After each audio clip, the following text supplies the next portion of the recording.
I arrived early to my in-laws' Christmas party, heard my wife giggling. I'm 3 weeks pregnant with my boss's baby. I didn't confront her. 3 weeks later, I served divorce papers while the FBI took her lover away in handcuffs. I'm Ryan Mitchell. And this is the story of how I died and came back to life, all in the span of 60 seconds on Christmas Eve. I'd left work early. Traffic was lighter than expected, so I pulled into my in-laws' driveway at 4:17 p.m. instead of the planned 6 o'clock. The plan was simple: surprise Emma, help set up for dinner, maybe sneak a few of Patricia's cookies before the family arrived. The house looked warm. Golden light spilled from the kitchen windows, and I could see shadows moving inside. I grabbed the gifts from the back seat, carefully wrapped, ridiculously expensive watch for Emma that I'd saved up for, and walked up the driveway. That's when I heard the laughter. Emma's voice, bright and sharp, cutting through the winter air. The kitchen window was cracked open despite the cold, probably to vent the oven heat. I was about to call out, to announce myself like some idiot in a sitcom, when I heard my name. Ryan has no idea, Emma said. There was this lightness in her voice. Like she was discussing vacation plans. I stopped walking. Just stood there in the snow, gifts in my hands, breath fogging in the December air. Patricia's voice responded. When are you going to tell him? I'm not, Emma laughed. Actually laughed. Why would I? Derek and I have it all figured out. We'll wait until January, after the holidays, after his guard is completely down. Then I'll file. Ryan gets blindsided. I get the house. My fingers went numb. Not from the cold. And the pregnancy? Patricia asked. I could hear the smile in her voice. The conspiratorial tone of someone fully invested in a secret. 3 weeks along. Emma's voice dropped to something almost giddy. Derek's thrilled. He's already talking about us getting a place together once his divorce is finalized. Something bigger than what Ryan could ever afford. Does Ryan suspect anything? God, no. Emma's laugh was sharper now. Cruel in a way I'd never heard from her before. He's so reliable it's boring. Works his ass off, comes home tired, never questions anything. I could probably tell him I'm working late every night and he'd just nod and ask if I needed dinner saved. Patricia made a humming sound. Agreement. Approval. He's going to be devastated, Patricia said. Not with sympathy. With satisfaction. He'll survive. Ryan always does. He's the type who just accepts things. He won't even fight for the house. He'll probably just sign whatever papers I put in front of him. I should have burst through that door. Should have screamed. Should have thrown those gifts through the window and demanded answers. But I didn't. Instead, I stood there in the snow, 20 feet from the kitchen window, and felt something inside me go completely cold. Not hot rage. Not explosive anger. Just this vast, empty coldness that spread through my chest like ice water. 11 years of marriage. 11 years of working overtime so she could finish her degree. Of supporting her career moves. Of building what I thought was our life, our future, our home. Gone. Erased in 60 seconds of overheard conversation. I walked back to my car. Quietly. Like a ghost. Placed the gifts in the passenger seat and sat there, engine off, staring at that warm house with its golden windows and its rotting core. My phone buzzed. Emma, where are you? Thought you'd be here by now. Red heart emoji. I stared at that heart emoji. Felt nothing. Then I did something I'd never done before in 11 years. I lied to my wife. Work emergency. Server crash. Going to be late, maybe 8 or 9. So sorry, babe. Tell your mom I'll make it up to her. 3 dots appeared. Disappeared. Appeared again. No problem. Take your time. Love you, 2 hearts emoji. I drove to my brother Cameron's apartment across town. Didn't call first. Just showed up and knocked until he answered, looking confused in sweatpants and a Bears jersey. Ryan? What? She's pregnant, I said. My voice sounded strange. Flat.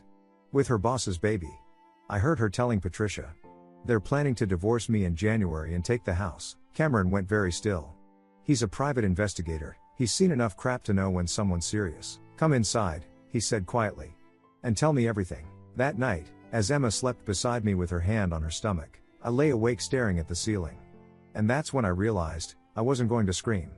I was going to dismantle her world, piece by piece. Christmas morning, I woke up at 6 a.m. to Emma kissing my shoulder. Merry Christmas, she whispered, smiling like she hadn't just planned my destruction 12 hours earlier. I smiled back. Kissed her forehead. Merry Christmas, babe. We opened presents in our pajamas like we had every year since we got married. I watched her unwrap that expensive watch, the one I'd worked overtime for, and her face lit up with what looked like genuine joy. Ryan, you didn't have to. I wanted to, I said. And I meant it. Past tense. The man who bought that watch 3 weeks ago was dead. I was something else now. She hugged me. I hugged her back. Felt her stomach press against mine, flat still, but not for long. Not my kid, not my problem, not anymore. December 26th, 9 a.m. I sat across from Theodore Morrison in his law office downtown. Theo's been my lawyer since I bought the house. Quiet guy, late 50s, the kind who doesn't waste words. How solid is the prenup? I asked. Theo pulled the file, scanned it for maybe 30 seconds. Ironclad. You drew this up before the marriage, both parties had independent counsel, everything's notarized. He looked up at me over his reading glasses. Infidelity clause is explicit. If she's proven to have committed adultery, she forfeits any claim to marital assets acquired during the marriage. House, savings, retirement accounts, all yours.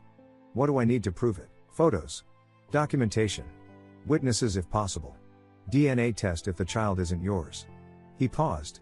Ryan, I have to ask, are you absolutely certain about this? I told him what I'd heard. Every word. Every laugh. Every cruel detail. Theo's jaw tightened. Then we proceed carefully. No confrontation until we have everything documented. Can you maintain appearances at home? I've been doing it for 2 days already. Good. Keep doing it. Make no accusations, no changes in behavior. Let her think everything is normal. He pulled out a legal pad. I'll start drafting the petition. We'll need that evidence first. Cameron started surveillance December 27th. I gave him Derek Patterson's name, the company, Gallagher Industrial Manufacturing, and Emma's schedule. Cameron's good at this. Invisible. Patient. He called me December 28th at lunch. I was at work, pretending everything was fine. They met at the Embassy Suites on Riverside, Cameron said. Went in together at 12:43 p.m., came out at 2:31. I've got photos. Clear shots of them entering together, body language is intimate. Send them to Theo. Already did. Ryan. I'm sorry, man. Don't be. Just keep watching. I went home that night and cooked dinner. Emma's favorite, lemon chicken with roasted vegetables. She came home at 7:30, kissed me like nothing was wrong. How was work? I asked, plating her food. Exhausting, she said, sitting down. Derek had us in meetings all day. I barely had time to eat lunch. I nodded. Set the plate in front of her. You work too hard. She smiled at me. Touched my hand. You're so good to me. The crazy thing? I felt nothing. No anger, no betrayal in that moment. Just this clinical detachment, like I was watching someone else's life through glass. December 29th. More photos. Lunch at an Italian place downtown. Emma laughing, touching Derek's arm across the table. December 30th. Coffee meeting. Parking garage. A kiss that lasted too long to be anything but what it was. Cameron sent everything to Theo. The file was getting thick. I maintained the facade. Watched movies with Emma on the couch. Asked about her day. Made love to her when she initiated, because refusing would have raised suspicion. It was the most hollow I'd ever felt. December 31st, 2:13 a.m. My phone buzzed on the nightstand. Emma was asleep, breathing softly beside me. Cameron, call me. Now. Don't care what time it is. I slipped out of bed, went to the bathroom, turned on the fan for noise cover. What is it, Ryan? Cameron's voice was tight. Urgent. You need to see this. I've been tracking Derek's movements, and something felt off. Guy's erratic. Meeting with accountants at weird hours, carrying locked briefcases to meetings that aren't on his public calendar. So I did some digging. Called in a favor from a forensic accountant I know.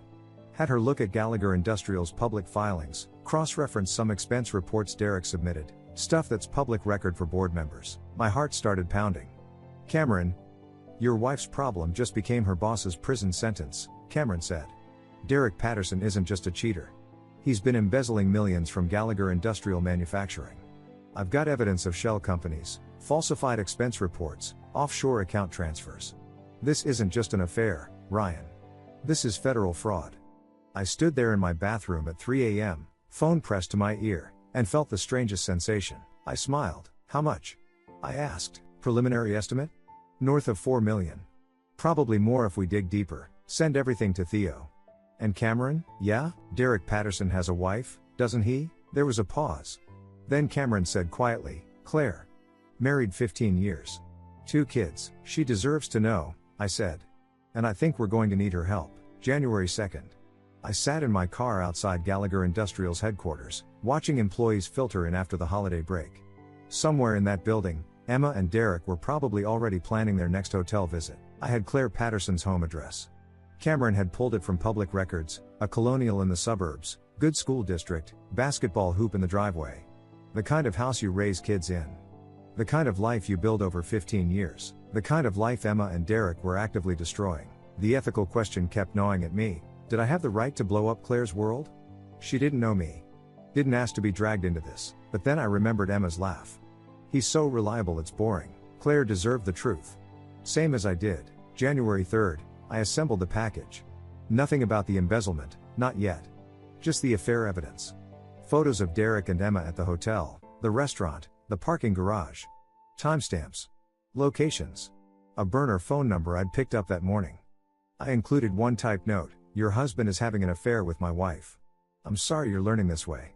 If you want to talk, call this number. You deserve better than lies. Someone who understands." I dropped it at her doorstep at 6 a.m., rang the bell, and left before anyone answered. The burner phone rang January 4th at 2:37 p.m. "This is Claire Patterson." Her voice was controlled. Measured. But I could hear the tremor underneath. "Is this real?" "Yes." Silence. Then, "How long?" "At least 4 months that I know of." "Probably longer. How did you find out?" I told her. Not everything, not the embezzlement yet, but enough. Christmas Eve. The overheard conversation. The pregnancy, more silence. When she spoke again, her voice was different. Colder. "I want to meet you." We met January 5th at a coffee shop 40 minutes outside the city. Neutral ground. I got there early, sat in the back corner, watched her walk in at exactly 11 a.m. Claire Patterson was tall, athletic build, dark hair pulled into a practical ponytail. She wore jeans and a university sweatshirt, nothing fancy. But her eyes were sharp. Lawyer eyes, I'd learn later. She sat down across from me without ordering anything. "You're Ryan," she said. Not a question. "And you're Claire. How long have you known?" She asked. 2 weeks. "You?" "I've suspected for 3 months," she said quietly. Little things. Late meetings. New cologne. The way he'd smile at his phone and angle it away when I walked by. She looked at me directly. But I had no proof. And Derek's good at making me feel crazy when I ask questions. I slid a folder across the table. "You're not crazy." She opened it. Looked through the photos methodically, face expressionless. When she finished, she closed the folder and sat back. "My kids are 12 and 9, she said. "I gave up my legal career to raise them. We moved 4 times for Derek's promotions. I've spent 15 years building a life with a man who apparently thinks I'm disposable. I know the feeling." Her eyes met mine. Something shifted in her expression, recognition, maybe. We were strangers, but we understood each other in a way no one else could. "What do you want from me?" she asked. I hesitated. This was the moment. The decision point. "There's something else you need to know about your husband," I said. "Something bigger than the affair." "How much bigger?" "Federal crime bigger." Claire went very still. "Explain." I told her about the embezzlement. The shell companies. The offshore accounts. $4 million, maybe more. Cameron's findings. The forensic accountant's preliminary assessment. She listened without interrupting. When I finished, she was quiet for a long time. "You have proof?" she finally asked. "Enough to start an investigation. Enough to bury him if it goes to the right people." "The FBI, yes." Claire looked out the window, jaw working. When she turned back, her expression had transformed into something I recognized because I'd seen it in my own mirror. Pure. Calculated. Fury. "I used to work at the U.S. Attorney's Office," she said. "Before the kids. I still have contacts. People who owe me favors." She pulled out her phone, scrolled through contacts. "I know someone at the FBI's Financial Crimes Division. If what you're telling me is accurate, they'll move fast." "What are you thinking?" She looked at me with those sharp lawyer eyes and smiled. It wasn't a nice smile. "I'm thinking we coordinate," she said. "Your divorce papers. My divorce papers. FBI arrest. All the same day. All at once. Maximum impact, minimum chance for them to prepare or hide assets." "When?" Claire checked her calendar. "January 15th. 2 weeks from today. That gives the FBI time to review evidence and prepare, gives our lawyers time to have papers ready." She looked up. "We hit them so hard they don't have time to breathe." I felt something unlock in my chest. Not quite satisfaction, not yet. But close. "Your lawyer serves Derek at home," I said slowly, working through logistics. "My lawyer serves Emma at work." "In front of him, at Gallagher Industrial," Claire said, catching on. "In front of colleagues. In front of everyone." And the FBI? Claire's smile widened. Arrives 30 minutes later. Arrests Derek in the parking lot as he tries to leave. She extended her hand across the table. January 15th. We end them both. I shook her hand. Her grip was firm. Certain, to justice, I said. She raised her coffee cup. I raised mine.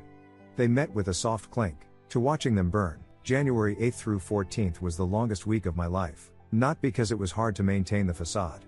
That part was almost easy now. The difficulty was in the waiting. Knowing what was coming. Watching Emma move through our house like she owned it, which, legally, she didn't, and knowing that in 7 days, 6 days, 5 days, her entire world would detonate. She grew more careless as the week progressed. Working late became her default. She'd come home at 9, sometimes 10, smelling like hotel soap and someone else's cologne. I'd ask how her day was. She'd kiss my cheek and say exhausting and disappear into the shower. I'd sit on the couch and feel nothing. Well, not nothing. Satisfaction, maybe. Cold and patient. Claire moved fast with her FBI contact. She called me January 9th. They're interested, she said. Very interested. I sent them Cameron's preliminary findings. They want a meeting. When? Tomorrow. Can your brother make it? Cameron met with the FBI January 10th. I wasn't there, better if I stayed removed, but he called me afterward. They're running with it, he said. Assigned 2 agents. They've already started pulling Gallagher Industrial's financials. The shell companies Derek set up? Amateur hour. They're going to nail him. How long until they move? They want to arrest him the 15th. Same day as your plan. Everything was aligning. Perfectly. Inevitably. January 14th. Final preparations. Theo called at 8 a.m. Process server is confirmed for tomorrow, 11 a.m. She'll ask for Emma by name at the front desk, get escorted to wherever she is. Should be in front of witnesses. Good, Ryan. Theo paused. Once this happens, there's no going back. You're sure? I thought about Christmas Eve. About Emma's laugh. About 3 weeks pregnant with another man's child. I've never been more sure of anything. That night, Emma came home at 7 p.m. Early, for once. She made dinner, pasta, nothing fancy, and we ate at the kitchen table like a normal couple. You've been quiet lately, she said, twirling spaghetti on her fork. Work's been busy, you seem distant. I looked at her across the table. This woman I'd loved for 11 years.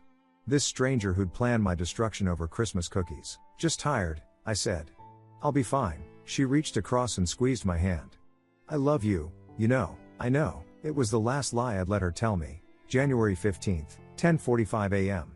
I sat in my office downtown, phone on my desk, watching the clock. Cameron was positioned outside Gallagher Industrial with a telephoto lens. Claire was at her lawyer's office, ready to move. Theo was on standby. Everything hinged on the next hour. 10:58 a.m., Cameron texted. Process server just entered building. 11:03 a.m., they're bringing her to conference room. Derek's there. 3 other executives. My heart was pounding now. First real emotion I'd felt in weeks. 11:07 a.m., server just walked in. I imagined it. The conference room. Emma sitting next to Derek, probably close enough that people were starting to notice. The door opening. A woman in business attire asking, Emma Mitchell, 11:09 a.m., she's reading it. The papers. Divorce petition citing adultery. Naming Derek Patterson specifically. Stating she's pregnant with his child. Every detail laid bare in legal language, in front of her lover and her colleagues and everyone who thought she was professional. 11:12 a.m., Cameron sent a photo. Emma's face, frozen in shock. Mouth open. Derek beside her, pale as paper. 2 executives staring. The process server walking away, job done. It was beautiful. 11:18 a.m., Derek's leaving. Heading to parking lot. 11:24 a.m., FBI just arrived. 3 vehicles. 11:27 a.m., they're arresting him. Cuffs. Reading rights. Holy crap, Ryan. 11:29 a.m., another photo. Derek Patterson in handcuffs, FBI agents on either side, being walked to an unmarked sedan. In the background, Emma visible through the building's glass doors, watching. My phone started buzzing. Emma calling. I declined it. She called again. Declined. Again. Declined. By 11:45, she'd called 17 times. I blocked the number. Cameron, news vans just showed up. Someone tipped them off. That someone was me. Anonymous call 30 minutes ago. Cameron, buildings in chaos. Emma's trying to leave but HR stopped her. Security's escorting her to an office. 11:52 a.m. She's fired. They just walked her out with a box. She's standing in the parking lot. Looks like she's crying. I stared at that message for a long time. Felt nothing. No. That's not true. I felt satisfied. My phone rang. Not Emma this time. Patricia. My mother-in-law. The woman who'd laughed about me being too trusting. I stared at her name on the screen.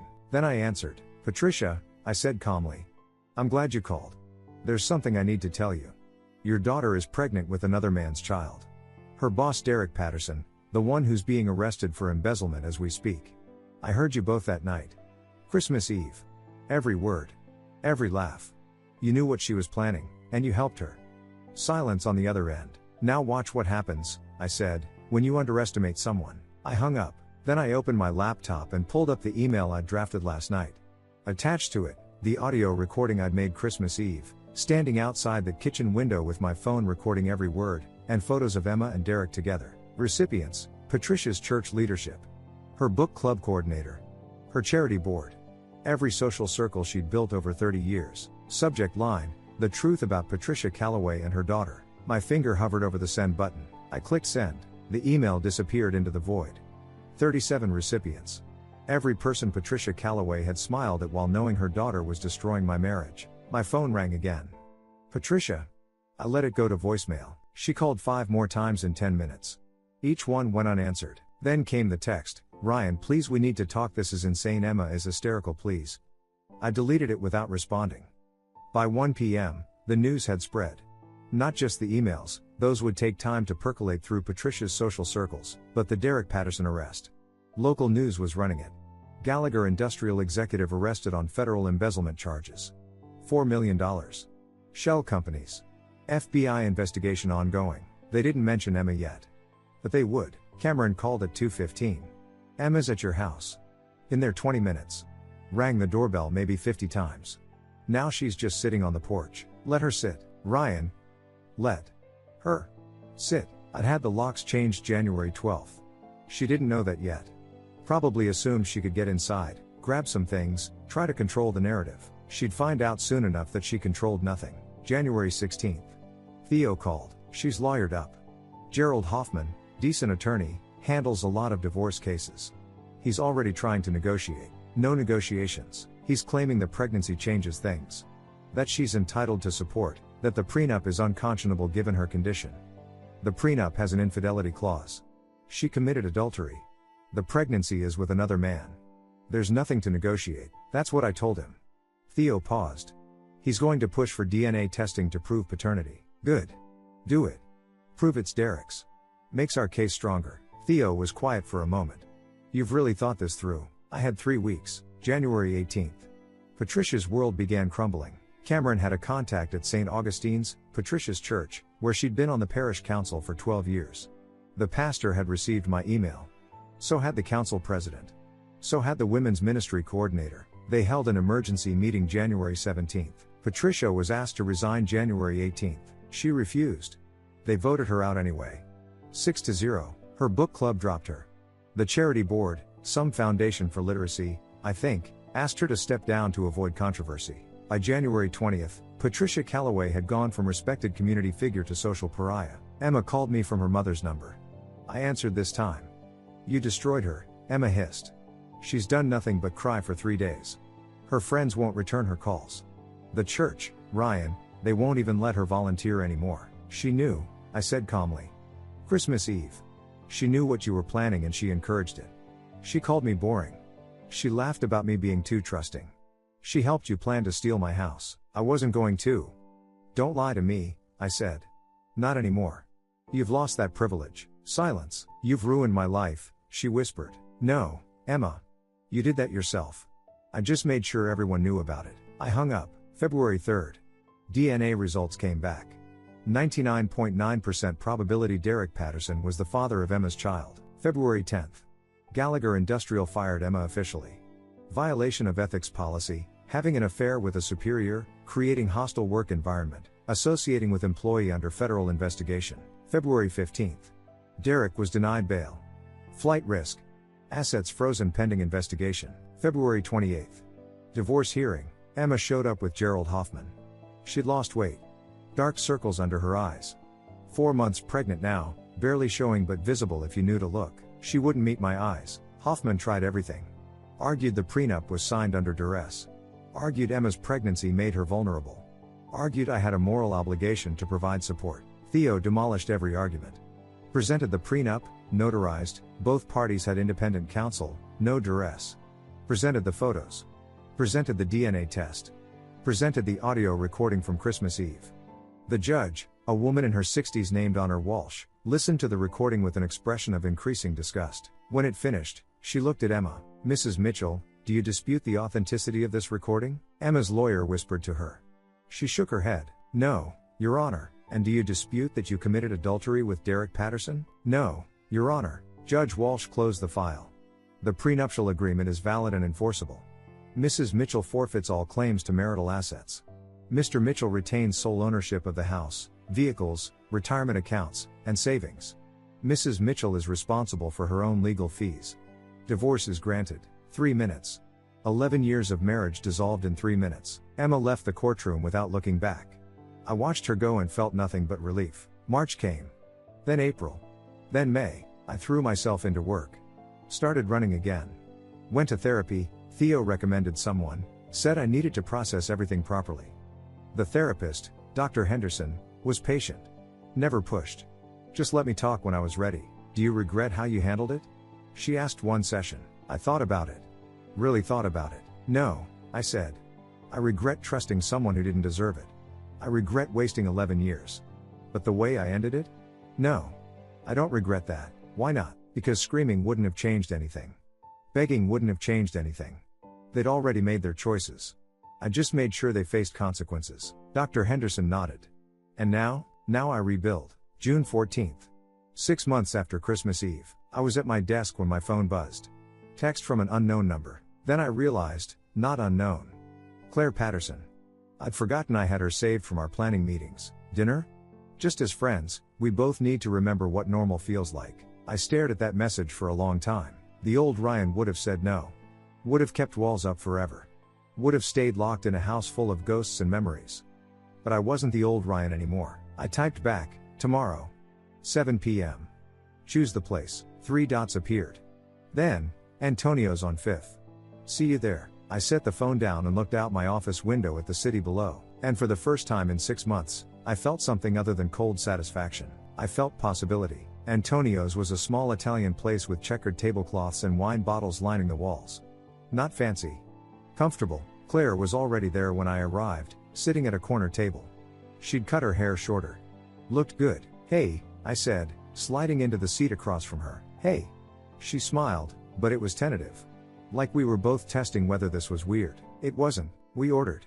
Made small talk. "How's work? How's the house? How's therapy?" Then Claire said, "Derek's trial starts in August. They're offering him a plea deal. 8 years if he cooperates. Is he taking it?" "His lawyer says yes." She took a sip of wine. 8 years. The kids will be 20 and 17 when he gets out. How are they handling it? Better than I expected. Therapy helps. And honestly, they're relieved not to deal with his mood swings anymore. Turns out embezzling millions makes you a pretty terrible father. We talked for 2 hours. About everything. The divorces. The rebuilding. The weird guilt that came with relief. The unexpected freedom. When the check came, Claire grabbed it. "My turn next time," I said. She looked at me. "Next time, if you want." "Yeah," she said quietly. "I want." Next time became a regular thing. Coffee every Sunday. Lunch when our schedules aligned. Long walks through the park near her house where her kids played soccer. I met them in August. 12-year-old Foster, who loved basketball and wanted to be an architect. 9-year-old Isla, who talked non-stop about her science project on volcanoes. They were good kids. A little wary of me at first, which was fair. But Foster warmed up when I helped him with his jump shot. Isla showed me her entire rock collection. Claire watched from the porch, smiling. "They like you," she said later, after I'd left and she called me on the drive home. "I like them. That scares me a little," she admitted. "Me too." But we kept going anyway. Fall arrived. Claire started working again, consulting for a law firm, part-time, easing back into her career. I helped her study for the bar refresher course. She helped me repaint my living room. One night in November, we were on my couch watching some terrible action movie when she turned to me and said, "I'm terrified of this." "Of what?" "This. You. Us." She gestured between us. I spent 15 years married to someone who lied to my face. How do I trust this is real? I thought about Emma. About cold Christmas Eve betrayals and 3 weeks pregnant. You don't, I said. Not at first. You just choose to try anyway. Claire was quiet for a long time. Then she kissed me. It felt like starting over. It felt like healing. December came around again. 1 year since that night. I stood in my kitchen, the kitchen Emma used to own half of, and didn't feel haunted anymore. Claire came over for dinner. We cooked together. Pasta again, because apparently I'd developed a thing for Italian food. Foster and Isla were at their grandparents' for the weekend. After dinner, I told Claire about Christmas Eve. The full story. Standing in the snow with gifts in my hands. Hearing my wife laugh about destroying me. That's when you decided? She asked. That's when I stopped being the person who'd let it happen. She reached across the table and took my hand. I'm glad you evolved. Me too. Spring came. Then summer.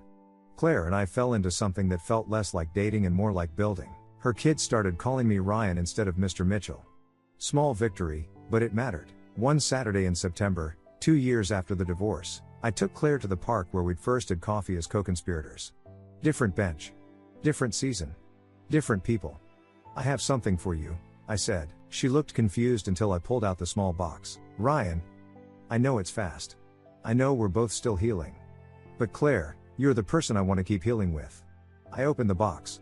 Simple ring. Nothing flashy. Marry me. She stared at the ring. Then at me.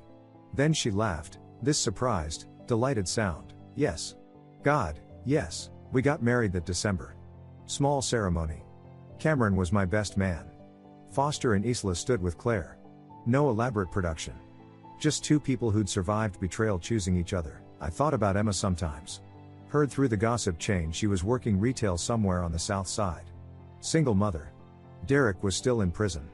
Patricia had moved to Arizona to escape the whispers. I didn't feel triumphant about it. Just distant. Like it had happened to someone else. 2 years and 4 months after Christmas Eve, I stood in the house Claire and I had bought together, new place, new memories, and watched the sunset through our kitchen window. Foster was teaching Isla how to make pancakes. Claire was reading on the couch. The dog we'd adopted last month was asleep at her feet. It was ordinary. Simple. Real. My phone buzzed. Email notification. I glanced at it reflexively. Sender, Emma Mitchell. Subject, I'm sorry. I looked at it for maybe 3 seconds. Then I deleted it without opening it. Claire looked up from her book. Everything okay? Yeah, I said. And I meant it. Everything's perfect. I'm Ryan Mitchell. When my world shattered that Christmas Eve, I didn't break. I evolved. Emma thought she could erase 11 years with lies and betrayal. Instead, she erased herself from my story. And I'll never apologize for choosing dignity over desperation. For choosing justice over being someone's fool. For choosing to rebuild instead of self-destruct. I didn't win by screaming. I won by surviving. By refusing to let betrayal define me. By building something better from the ashes. The best revenge wasn't destroying their lives, though I did that, thoroughly and legally. The best revenge was this, standing in my kitchen with the woman I love, surrounded by family we chose, living a life Emma and Derek will never touch. They took 11 years. I took back the rest, and I've never looked back. Thank you so much for watching until the end. If you really like our videos, please don't forget to like, share, and subscribe. Have a great day.